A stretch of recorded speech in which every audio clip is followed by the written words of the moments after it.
Matapos ang matinding revelasyon na anak pala ni Beyond si Longgi at apparently napakarami pala ng mga anak ni Beyond na ngayon naging personal guards na ng prinsipe ng Kakin, ngayon na i-review na natin ang chapter 402 pang episode 63 ng ating Dark Continent series sa wakas masasaksihan na natin ang mga sumunod na eksena matapos ang revelasyon na yon at matutungayan din natin dito mga kaibigan ang matinding pagsasagawa ng planong pagpatay sa isa na namang prinsipe. Yan at marami pang matitinding eksena ang ating matutungayan sa episode na ito. Kaya naman, this is Mr. Meken at huwag na natin patagalin pa. Let's go!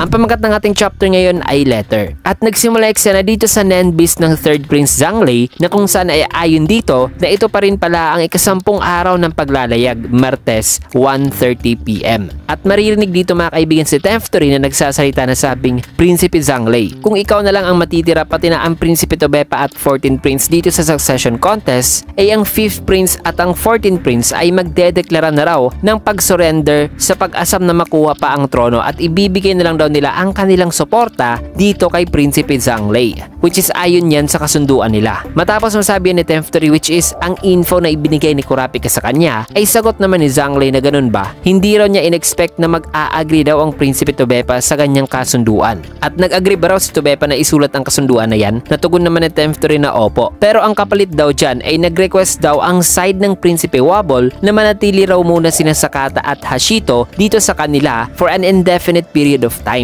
Matapos yan ay dito naman sa room 1005, may kita na nagsasalita naman si Tobepa na sabing so pumasok daw pala si Kurapika sa isang kasunduan at nag-agree daw ito sa kanilang alyansa. Nasagot naman ni Maor na opo, ngunit sa isang kondisyon na kung pupunta raw siya dito sa room 1005 o dito sa kanilang room ay dapat nakasama raw ni Kurapika ang reyna at ang prinsipe nito. At ang guards din daw ng third prince na naka-assist kina Kurapika ay nag-demand din daw na sasama rin daw sila kina Kurapika para sa isang interest na pag-share daw ng impormasyon. Kaya sagot naman ni Tobepa na welcome daw sila dito, na wala nga raw problema kung dito na rin daw titira ang Prinsipe Wobble sa kanila. Matapos yan ay sa sumunod naman na panel, may kita na binigyan na naman ni Zhonglei ng isa pang coin si Teftori na sabing ito ang reward mo. Pangalawa na yan, na once na makakuha na raw si Teftori ng isang espesipikong bilang nitong mga coins, ay mabibigyan pa raw ito ng karagdagang rewards. Nasagot naman ni Teftori na maraming salamat po nito. Kaya sabi naman ni Zhonglei na kung lagi mo yung daladala ay magbibigay talaga yan ng swerte sa iyo. Habang sa isipan naman ni Zhonglei ay wika niya na ang semi-pag-surrender daw ni Wobble at Tobepa ay isa rong step forward para sa kanya, pero nagdadalawang isip daw siya kung ang pag-surrender sa ganoong paraan ay valid ba raw para sa succession contest na ito. Pero itong kanyang coin daw ay akala raw talaga niya na may mangyayari daw pagkatapos ng 10 araw na hawak-hawak niya ito. Pero it seems na wala raw pala itong naibibigay na epekto dito sa kanya kung hawak-hawak niya ito. Matapos yan ay dito naman kay Tobepa ay ayon sa kanyang isipan na hindi raw dumalo ang 4th Prince Cherednik sa nagdaang banquet, meaning ay ang pagkipag-collaborate sa kanya ay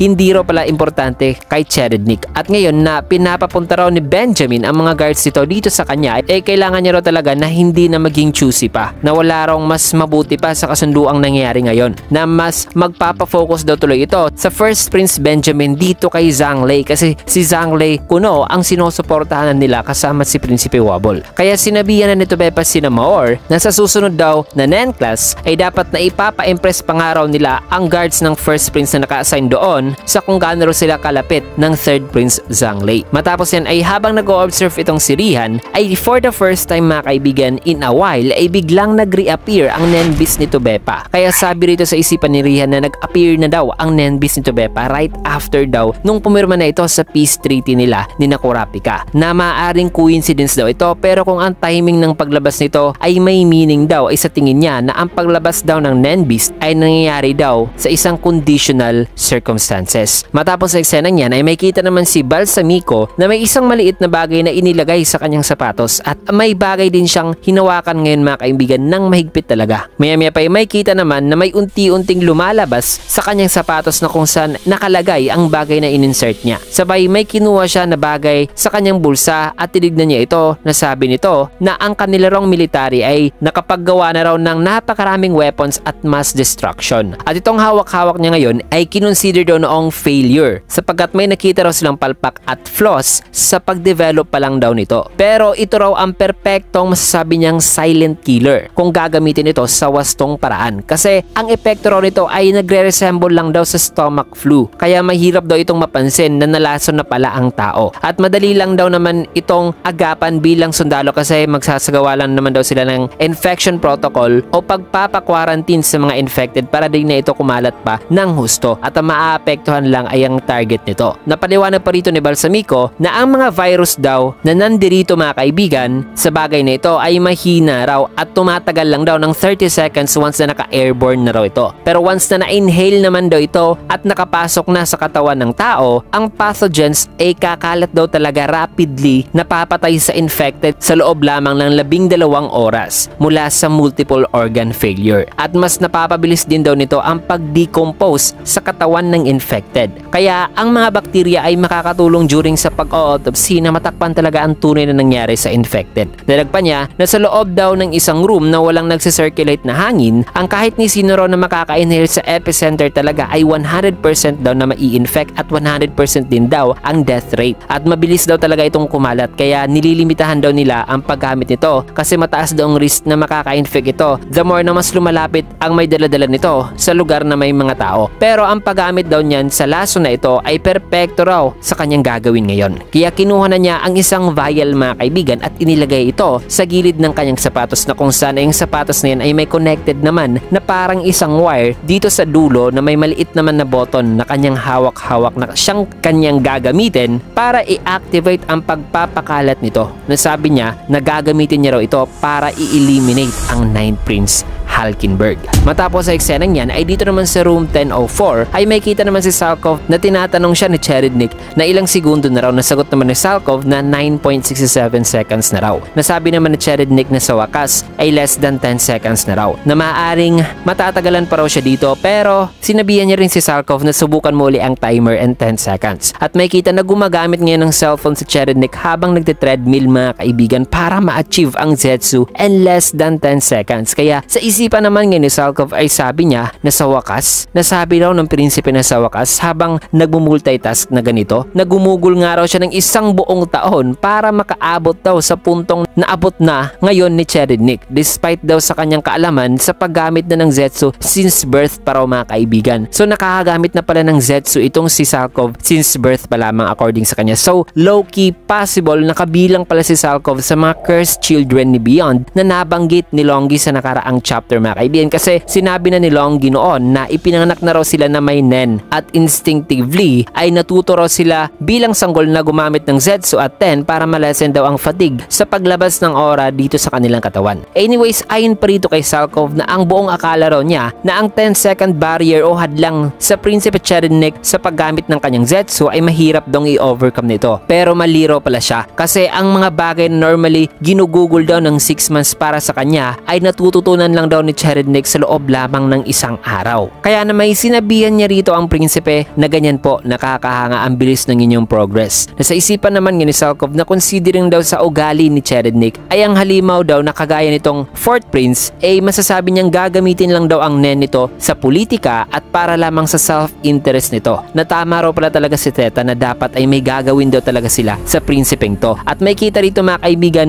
na ito ang ikalabing isang araw ng paglalayag. Miyerkules 8 AM. Na according daw kay Theta na may na-activate daw na ability si Cherednik noon during sa state of Zetsu nito. Kung kaya't nasabi ngayon ni Salkov na ang paggawa daw niyan, according sa sinabi ni Theta ay parang nagbi-break daw tuloy sa rules kahit sa mga specialist na posibleng ang nangyayari ay during sa state of Zetsu ay natitrigger daw tuloy ang Nenbis nitong si Cherednik na ma-activate ang aura na iniipon nito. Kung kaya't nakita raw noon ni Theta na may lumalabas na Nenbis habang nasa state of Zetsu daw ito. Pero di niya raw kasi pwedeng i-eliminate ang possibility na maaring namanipula lang daw si Theta nung inatake na ito ng Guardian Spirit Beast, kaya masasabi niyang hindi na raw reliable source talaga of information si Theta. Kasi di pa nga raw niya nakikita ang Guardian Spirit Beast ng prinsipe. Maya-maya pa'y dumating naman si Valentine at sinabihan ng prinsipe na wikang mahal na prinsipe. Patungkol po ito sa hunter na nagangalang Melody. Natanong naman ni Cherednik na ano yan. Habang sa isipan naman ni Salkov na wala raw talaga siyang masyadong magagawa ngayon hanggat sa wala pa raw siyang dagdag pang nakukuhang impormasyon. In which ay dito naman nagpaliwanag si Valentine patungkol kay Melody na ang Justice Department ay sinususpetsahan daw si Melody na kasabwat daw sa pagtakas ni na Prinsipe Fugitsu noon. Kaya nakadetained pa rin daw ito. Also parang ganoon din daw ang nasa isipan ng Prinsipe Benjamin kaya di pa raw nito pinapaalis ang kanyang mga sundalo na naka-assign doon. Nasabi naman na Cherednik na basta huwag mo lang hihintulutan na makuha siya ni Benjamin. Patuloy ka lang na mag-request na kausapin siya at alamin mo kung ano talaga ang iniisip ngayon ni Melody para mapa-agree daw nila si Melody sa pagpunta rito. Habang nagsasalita dyan si Cherednik ay sa isipan naman ngayon ni Salkov ay wika niya na ang Zetsu raw ng prinsipe ay hindi raw naiistorbo habang tumatakbo ito, and on top of that ay nakikipag-usap pa raw ito na para magawa raw ang feat na yan ay kailangan mo pa raw na mag-ensayo ng ilan pang mga taon na di niya raw kaya gawin ang ginagawa ngayon ng prinsipe. Na habang nag-iisip ng ganyang mga thoughts si Salkov ay sabi niya sa kanyang sarili na hindi niya raw dapat naisipin ng mga bagay na yan kasi baka mawawalan na raw siya ng tiwala sa kanyang sarili habang kasama niya ito si Prinsipe Cherednik. Kaya grabe raw pala ang ginawa ni Theta na nakayanan itong i-train at kasama lagi itong prinsipe. Matapos niyan ay sa sumunod naman na panel ay may kita naman itong isang litrato ng likod ng Prinsipe Fugitsu dito sa mobile phone ni Kacho. Nasabi ni Kacho na nakita niya raw ang parang sugat sa likod nito habang nagbibihis daw si Fugitsu na parang kagat daw ito ng isang insekto na wala naman daw siyang nakitang ganito nung sa araw na tumakas daw sila. Nang nakita ito ni Melody ay sabi naman ni Melody na parang injection site daw ito. Nasabi naman ni Kacho na hindi naman daw yan posible kasi bumalik daw sila kaagad sa kanilang room at dinala daw kaagad sila dito sa Justice Bureau pagkatapos daw nun. Nasagot naman ni Melody na alam ko pero ang marka na ito ay posibleng marka mula sa Nen. In this moment mga kaibigan ay ito pa rin ang 11th day of voyage at 6 AM dito mga kaibigan dito sa scene na nag-uusap-usap sila. Kaya matapos nasabi ni Melody ang tungkol sa Nen mark ay tanong naman ni Kacho na marka. Napaliwanag naman ni Melody na ang ilang kapangyarihan daw kasi ng Nen ay nag-e-involve daw ng maraming proseso na bakay ang Prinsipe Fugitsu ay nahulog daw sa isang trap kaya namarkahan daw ito na wala ba raw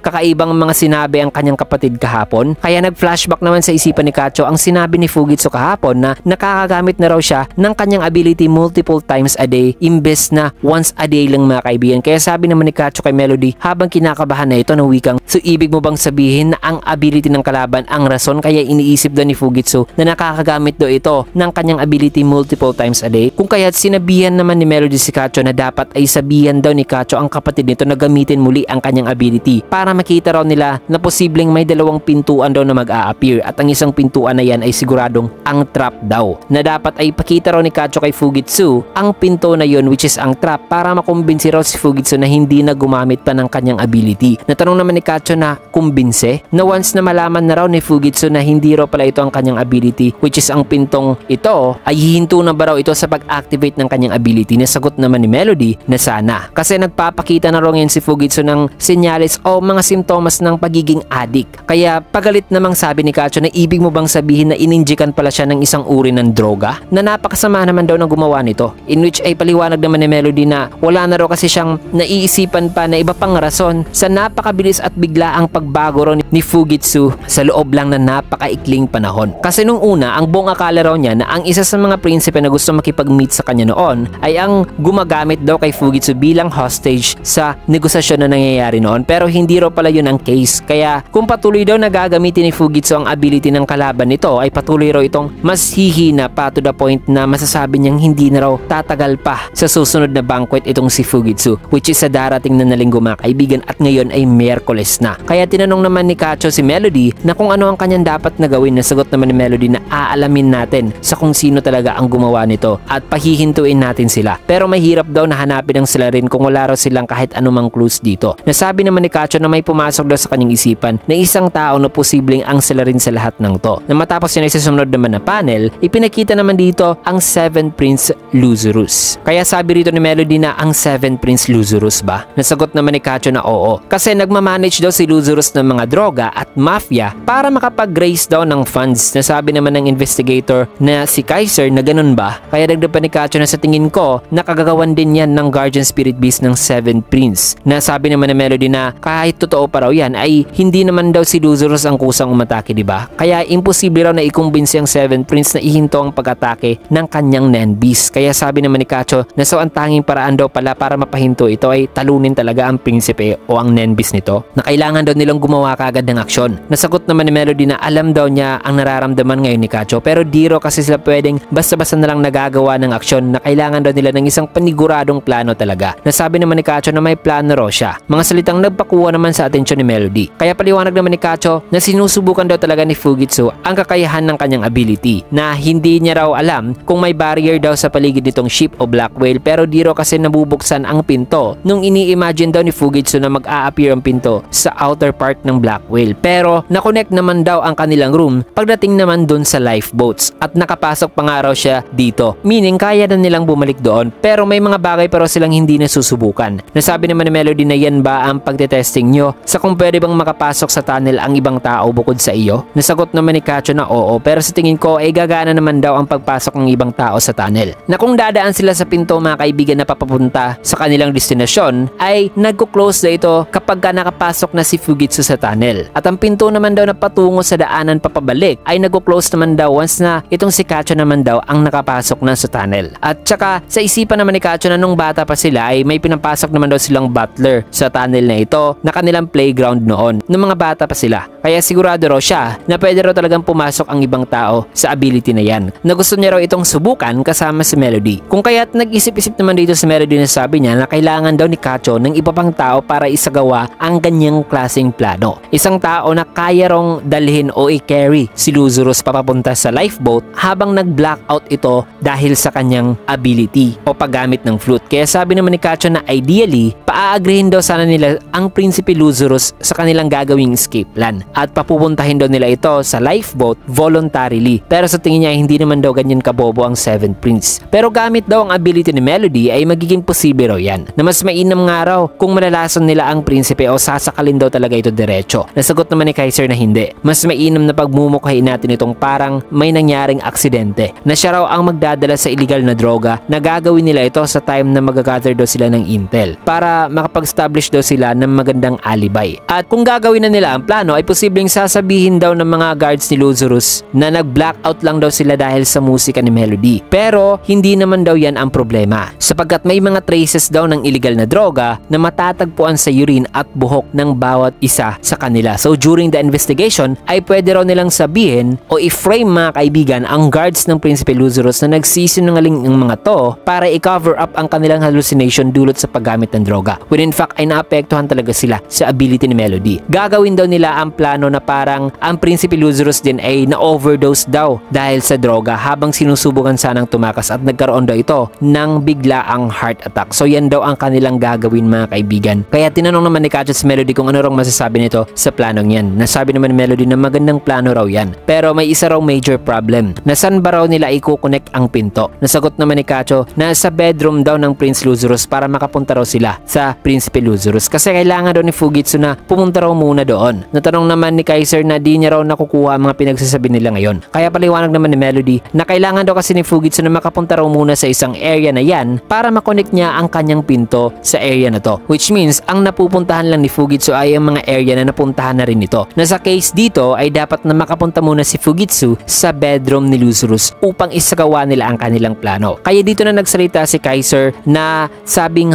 na kung ganun ay siya na lang daw ang bahala dyan. Magka-come up daw dapat sila ng isang rason na kung saan ay dapat talaga silang makapunta kasama si Prinsipe Fujitsu sa bawat prinsipe ng Kakin. At sa time na iyan ay sasamahan daw niya si Fujitsu para wala rong panganib ng assassination. Natanong naman ni Kacho na bawat prinsipe ang pupuntahan, hindi lang daw ang Prinsipe Lazarus. Napaliwanag naman ni Kaiser na mas mainam daw kasi na mamamaximize nila ang mga lugar na pwede nilang puntahan, na magagamit naman daw nila Fujitsu ang mga areas na to in the future. Kaya ayaw naman ni Kacho Kacho na oo nga, mas convenient daw yan. Sabay, nag-propose siya ng plano na matapos naman ng eksenang yan ay balik naman dito mga kaibigan, dito pa rin kina Kacho, sabi naman ngayon ni Kaiser na hindi na raw masama ang planong sinabi o iprinopose ni Kacho kasi ang lahat ay magkakaroon daw talaga ng interes sa isang liham na may laman ng huling mensahe kuno ng Prinsipe Kacho. And as long as igagaranti daw nila ang safety ng bawat prinsipe sa araw na isasagawa nila ang pagbibigay sa mga liham na yan, ay mas malaki raw ang tsansa na tatanggapin nila ang liham. At for security reasons naman daw, ang kanilang pagpunta sa mga quarters ng prinsipe na walang sinasagawang announcement at pupunta lang sila diretso ay hindi raw magiging unnatural since maghahatid lang naman daw sila ng liham. So effective daw talaga ang ipropose na plano ni Kacho. Sabi naman ni Kacho na hindi raw siya sigurado kung papapasukin ba raw nila ang isang lower rank prince at personally tatanggapin daw nila ang liham na yan kasi sigurado raw siya na marami rong bagay si Lazarus na ayaw rin itong ipakita sa quarters ito. Kaya sabi naman ni Kaiser habang nag-iisip na nagdedepende raw yan sa negotiating skills. At worst case ay pwede raw siyang gumawa ng sapilitang excuse na i-search ang quarters ni Lazarus kaya dapat na i-inform daw in advance si Fugitsu pagdating dito. Matapos niyan ay sinabihan naman ni Kaiser si Melody na so sinabi ko na sa iyo kung ano talaga ang nararamdaman ko, diba? Nasagot naman ni Melody na oo. Aware daw siya dyan pero kailangan niya raw munang siguraduhin ang lahat na wala na raw atrasan pagkatapos nito, na sigurado ba raw itong si Kaiser na isusugal na nito ang lahat. Nasagot naman ito na sigurado raw siya at saka hindi lang naman daw niya ito ginawa dahil sa kanyang nararamdaman kay Melody, kundi dahil din ito sa fact na mas mabuti raw na ang Prinsipe Fugitsu ang susunod na magiging hari o magmamana sa trono para mabago raw talaga nito ang buong sistema, na ang pagkakaroon daw ng Prinsipe Kacho sa tabi ni Fugitsu ay magpoprotekta rin daw kay Prinsipe Fugitsu sa posibleng pangingialam ng ina nito. Na habang nagsasalita dyan si Kaiser ay sa isipan naman ngayon ni Melody na wala raw siyang nadidetect na kahit anumang pag-iba sa heartbeat ni Kaiser, na kung hindi raw talaga niya ma-figure out sa kung ano raw talaga ang tunay na intensyon ni Kaiser ay i-assume daw talaga niya na nasa side down ng kalaban si Kaiser, na at least itong si Kaiser o ang nagmanipula nito ay nagkukonsidera raw sa kanila ngayon na mapapagkinabangan pa raw sila nito, na sa ngayon ay kailangan daw muna niyang i-maintain ang ganitong relasyon upang maprotektahan daw niya ang Prinsipe Fugitsu, in which ay dadag pang paliwanag ni Kaiser na hindi raw siya sumali sa Justice Department para maging bulag-bulagan na lang na susunod sa mga batas, na sumali raw siya upang mapalapit daw niya ang current world sa kanyang ideal talaga na magandang mundo, na kaya niya raw gawin ang mga dirty works para mangyari yan kahit na mawalan pa raw siya ng right na sumali sa kanyang inaasam na klase ng mundo. Matapos yan ay sa isang hallway na may nakastandby na mga sundalo ay may kita na sina Kaiser mga kaibigan kasama ang Prinsipe Fugitsu, si Steiner at isa pang IPA member. Kasama din ng ilan pa mga guards mula sa Justice Department. May kita naman na nasa harapan na sila ngayon ng hallway patungo sa quarters ng First Prince Benjamin, na kung saan ay sa kanilang pag-approach ay nilapitan naman sila ng dalawang sundalo nito. Kaya sabi naman ni Kaiser na gusto raw nilang mag-request ng meeting o makikipagkita raw sila dito kay Prinsipe Benjamin, na gusto raw sana nilang ibigay personally ang letter na mula sa 10th Prince Kacho, na ang Prinsipe Kacho ay pumanaw na raw pero may isinulat daw itong letter para sa lahat ng prinsipe nung buhay pa raw ito, at nag-iwan daw ito ng instructions na personal daw nilang ibibigay ang letter sa lahat ng prinsipe kung sakali mang mamamatay ito, at i-guarantee naman daw niya na wala raw kahit na anong panganib, bomba o lason na nandirito, na gusto raw nilang mag-request ng permission na ang Prinsipe Fugitsu ang mag-aabot talaga sa letter na to sa First Prince Benjamin, na under daw sa kanilang supervision. Kaya sinabihan naman siya ng personal guard ni Benjamin na si Butch na akin ang letter. Nasagot naman ni Kaiser na posibleng isang proklamasyon daw sa succession contest ang laman ng letter na yan, na ang pagsuway raw sa kahilingan ng namayapa ng prinsipe ay posibleng magpapadisqualify daw sa kanila. Napakiusap ay kontakin na raw nito ang prinsipe. Kaya kinontak na ni Butch ang Prinsipe Benjamin. Nasagot naman ni Benjamin na papasukin niya sila.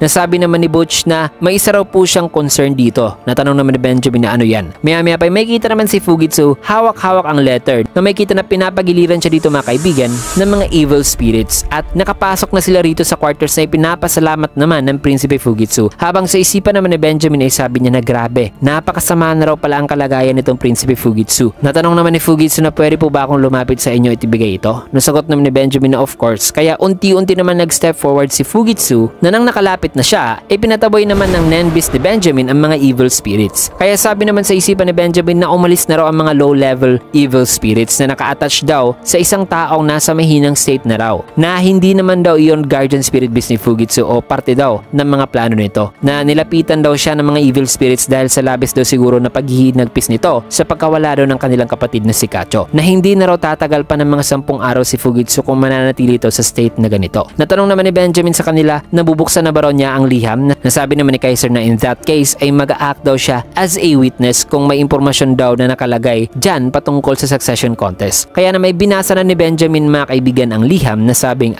isang ordinaryong liham lang pala na wala raw political o kahit na ano man na pwede niyang ipakita rito kay Kaiser. Kaya tinanong naman ni Benjamin si Kaiser kung nahanap na ba raw nito si Muse, which is ang kanyang guard noon mga kaibigan na pinatay noon ni Camila. Nasagot naman ni Kaiser na hindi pa. Considering daw sa timing na sinarado raw ni na Benjamin noon ang mga daanan ay nag-focus daw sila sa paghahanap sa tier 1 pero di pa raw talaga nila nahanap si Muse. Na pwede naman daw silang mag-invoke ng authority na mag-conduct ng search sa bawat quarters ng lahat ng prinsipe. Nasagot naman ni Benjamin na wala na raw punto ang paggawa niyan. Kasi alam naman daw ni Kaiser na may kasalukuyan daw nangyayaring initan ngayon sa korte sa kung sino raw ang ipa-priority nito, na ang may royal privilege ba raw o ang may military authority. Na ang mga nangyayari ngayon ay di naman daw nagka-qualify as a national threat, na isang prerequisite daw o siyang kinakailangan muna bago sila makapagdeklara ng martial law. Nasagot naman ni Kaiser na tama po kayo. Habang sa kanyang isipan ay wika niya na nagpapasalamat daw siya kasi napakadali ni Benjamin na ma-fall sa mga leading questions. Napaliwanag pa niya rito sa kanyang isipan na ang authority ay may marami rong level. At sa case na ito ay ang nangyari raw na pagkamatay ni Muse ay isa raw matatawag na military crisis. Pero dumiretso raw kaagad si Benjamin sa pagkonsidera sa pag-i-implement ng martial law na isa namang national level threat na. So this confirms na pinaplano raw talaga ni Prinsipe Benjamin na aabusuhin daw talaga nito ang kanyang kapangyarihan. Na sa sobrang pagpo-focus daw ngayon ni Benjamin sa nakasulat sa letter ay nadulas daw siya sa kanyang mga sinabi sa kanya. Natama raw talaga siya na gawin ang pagbigay sa letter na ito sa Prinsipe Benjamin habang wala raw dito si Balsamico. Na ang pagtingin daw sa reaksyon ng bawat prinsipe sa pagtanggap ng liham ay napaka-educational daw talaga para dito kay Kaiser ayon sa kanya. Matapos niyan ay binigyan na nila personally ng letter ang Prinsipe Dobepa at Prinsipe Tyson. Na matapos niyan ay dito naman sa room 1007 ay maririnig naman ang Prinsipe Luzurus na nagsasalita ng wikang nagpapasalamat daw siya sa kanila o dito kina Kaiser kasi idideklara daw ni na Kaiser na malinis ang kanyang quarters sa kahit na anuman, in exchange ay personal namang ibibigay nila ang liham dito sa kanya. Nasagot naman ni Kaiser na salamat sa inyong kooperasyon. Na ang major part daw sa kanilang duty ay ang siguraduhin maging swabe raw ang negosasyon sa pagitan ng mga prinsipe na na-involve sa succession contest. May kita naman dito si Luzurus na inabot na ang kanyang kamay. Nasabi niya rito kay Fugitsu na pasensya na pala sa nangyari sa kapatid mo. Nasagot naman ni Fugitsu na maraming salamat po sa inyong mga mabubuting salita. Maya-maya pa may kita naman na nakatingin ngayon si Basho at Kanjidol pati na si Kaiser habang unti-unting binubuksan ni Luzurus ang liham. Na habang binabasa niya ito ay sabi naman ni Luzurus na wow, ang tindi naman daw ng final words nito. Kaya tinanong niya si Fugitsu na sinabihan ba raw siya ni Kacho patungkol sa mga letters na to o ang lahat ba raw ng mga prinsipe ay binigyan na magkapareho lamang ng mga liham. Nasagot naman ni Fugitsu na hindi niya raw alam kasi hindi na raw nabigyan pa ng tsansa si Kacho na masabi ang tungkol dyan dito sa kanya. Nasagot naman ni Luzurus na sa tingin niya ay ayaw lang daw ni Kacho na ma-involve ang kanyang kapatid dito na si Fugitsu. Na wala naman daw kinalaman sa succession contest ang nakasulat dito pero dapat daw itong mabasa nitong si